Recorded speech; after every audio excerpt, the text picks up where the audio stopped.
मध्य प्रदेश के इंदौर में महिलाएं हाथ में लाठी लेकर उस शराब की दुकान को बंद करने उतरी हैं, जो रिहायशी इलाके में खुली, जहां शराबियों के कारण महिलाओं को अब घर से निकलना मुहाल हो गया। दूसरी तरफ मध्य प्रदेश के ही विदिशा में सरकार खुद ही टेम्पो में शराब रखकर आबकारी आरक्षक के हाथों शराब बिकवा रही है।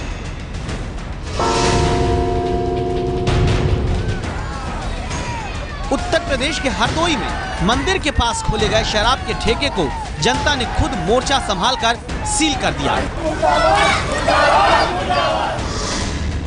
दूसरी तरफ छत्तीसगढ़ के धमतरी में सरकारी आदेश पर मंदिर को हटाकर शराब की दुकान सरकार खुलवाती है।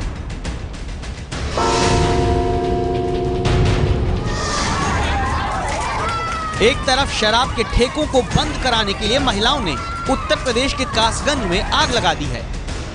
दूसरी तरफ देश में सुप्रीम कोर्ट के आदेश के बाद हाईवे के 500 मीटर के दायरे में आने वाले ठेके पब बार बंद करने पड़े तो सरकार पर्यटन के नाम पर शराब बिकवाने का रास्ता तलाश रही है। एक तरफ राजस्थान के राजसमंद जिले के काछवली गांव में जनता ने ही शराब से होने वाले नुकसान से अपनों को बचाने के लिए जनमत संग्रह किया और शराबबंदी पर मुहर लगा दी।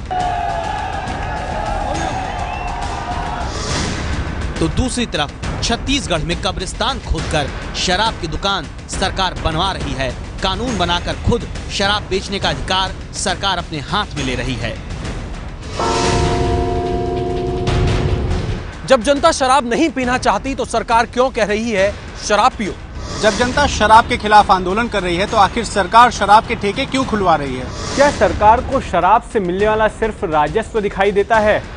शराब की वजह से होने वाली आम लोगों की मौतें नहीं। उत्तर प्रदेश में कानपुर, कासगंज, मुरादाबाद, हरदोई, बरेली, कन्नौज समेत दर्जनों जिलों में इन दिनों शराब की दुकान के खिलाफ जनता ने अभियान छेड़ रखा है। ऐसा अभियान कि जनता कानून अपने हाथ में लेने से नहीं डर रही। ऐसा अभियान जिसमें जनता शराब की दुकानों को आग लगा दे रही है। ऐसा अभियान जिसके बाद मुख्यमंत्री योगी आदित्यनाथ भी जनता का दर्द समझे बिना कहने लगे, जो कानून तोड़ेगा उसके खिलाफ कार्रवाई होगी। लेकिन जनता क्या कह रही है, उसे सुनने के लिए उत्तर प्रदेश के बरेली चलिए।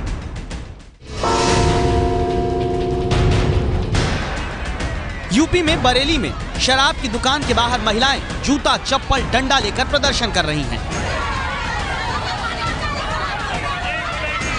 बहुत गुस्से में है।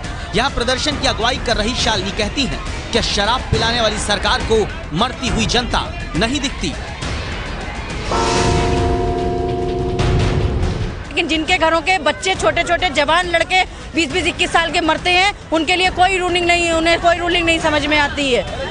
जिनके घरों में बच्चे जो है वो अपने माँ बाप को मारते हैं, उनसे पैसे छीन लेते हैं, घरों का सामान बेचते हैं, उनके लिए कोई रूलिंग नहीं होती है। रूलिंग का मतलब ये नहीं है कि हम शराब जहर पिला दें सबको।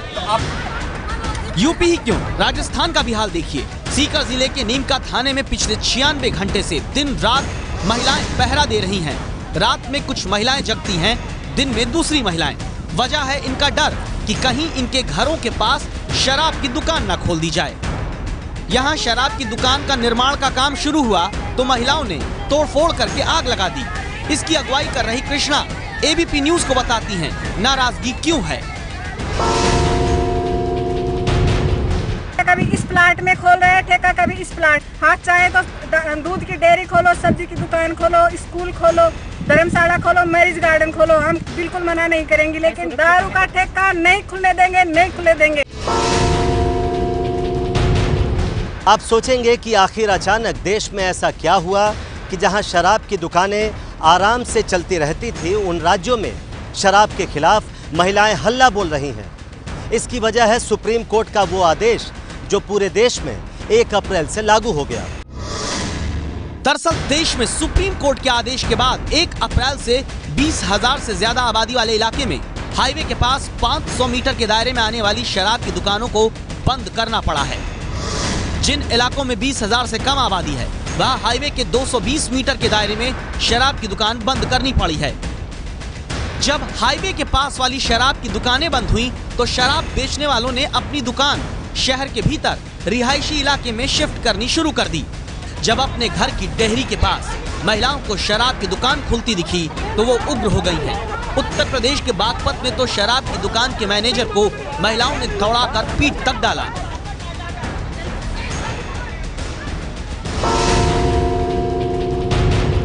दरअसल शराब के कारण सबसे ज्यादा मुश्किलों का सामना एक महिला को ही करना होता है, फिर चाहे वो माँ हो, बहन हो, पत्नी हो या बेटी हो।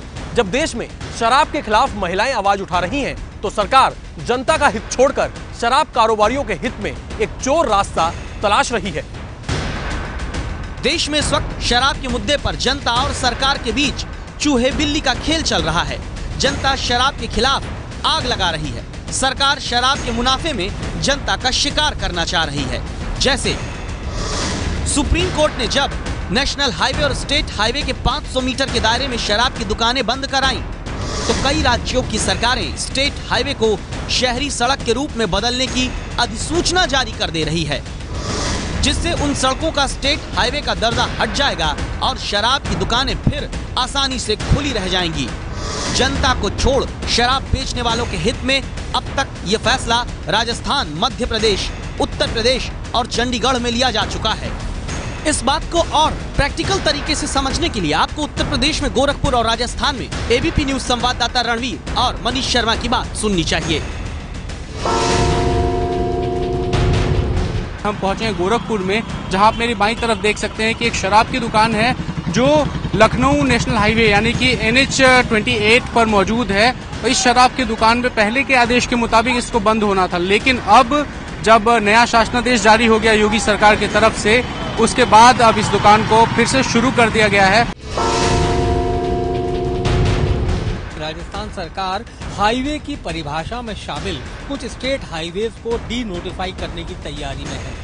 यानी ऐसे हाईवे जो शहरों के बीच से गुजरते हैं लेकिन उसका वैकल्पिक मार्ग बनाया जा चुका है, उन्हें डी नोटिफाई किया जा रहा है और डी नोटिफाई करने के बाद वो शहरी सड़कों में शामिल हो जाएंगे और इस तरह से वहां पर शराब की दुकानें और रेस्टोरेंट बार चालू रह पाएंगे।